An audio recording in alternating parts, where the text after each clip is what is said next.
এই গেন্দা অনেক বসে রেছিস কে? সারাদিনই তো বসে থাকস। বাপের লাগে এসে একটু কাজ কর। আমার মতো তোরে কেউ কি জমিদারের পোশাক কিনে দেয় এই গ্রামে? কার তোর মতো জমিদারি পোশাক আছে এই গ্রামে? হ, মেলা সুন্দর পোশাক কিন দাও, এই জন্য তেরম ছেঁড়া। কান পসা, তুই যে স্টাইলে চলস জমিদারের মতো, এই গ্রামে কেউ তোর মতো স্টাইলে চলে না। তিন বেলা ভাত দেন, আবার বলে আমার জমিদার স্টাইলে রাখছে। মুখটা কেরম করে কুত্তা ছাড় মতো।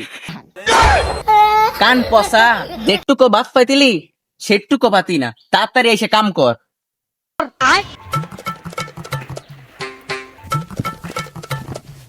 পসা মোটা সারাদিন কাজ করে এইরকম আরাম দাদা, আমি বাড়িতে বেরোয় গেলে গোয়া ভাত খালাম।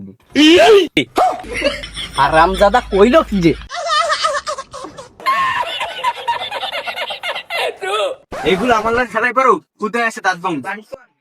সে কার দাঁত ভাঙবি? তোর শরীরের ভিতরে পেক্কা, তোর বাপ কি তোরে দিয়ে কাজ করাইছে? পাগল হইছিস? আমার বাপ আমার দিয়ে কাজ করাবে কে? আরে রাস্তাতে আসার সময় এক ভাগ আমার সাথে মারামারি করতে লাগছিল, তাই এক মাইরেটের গুতা মুতো দিয়ে ফেলে। এমনিও বাগ আছে। কি এর বাক নাই? এ 2 দিন পর পর ভাগাতি মাইরে তো শরীরে এই অবস্থা। আমিও তো যাই, বাগ তো দেই না। তা তো শার্ট ছেড়ছে কেমনে? 2 দিন পর পর তো বাঘের সাথে মারামারি হয়। আমার সব সেরা গেঞ্জি দেখছিস না, ওসব তো বাঘের সাথে মারামারি হয়ে রয়েছে। এই পিন্দা নিয়ে তুই বাঘের সাথে লড়ালড়ি করস? তোর পিন্দা দেখে তো বাঘের ভয় পাওয়ার কথা। আরে এই পিন্দা দেখ, এই জায়গায় বাঘ আয় নেই, বাঘ মাইরে টেরে থুয়ে আইছি, যদি আহে। এনো বাগাইবো, তাহলে আমি যাই গা। তারা বাঘ তৈরি কিছু করতো না, বাঘ আমার লগেই পারবো।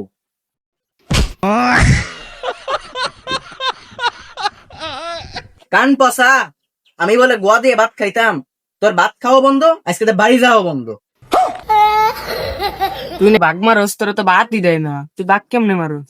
ও, বাড়িতে পিটনা মিটনা খাইয়া আইসা এনে এসে বাপ মারস যে বাঘ মাইরে আইসো। আব্বা আপনি তারা দিলেন না, ওর উপর আসার সময় একটা বাঘ আমার আক্রমণ করছেন, ওর পিঠতে মিটতে মারে খেলে ফেলে দিয়েছি।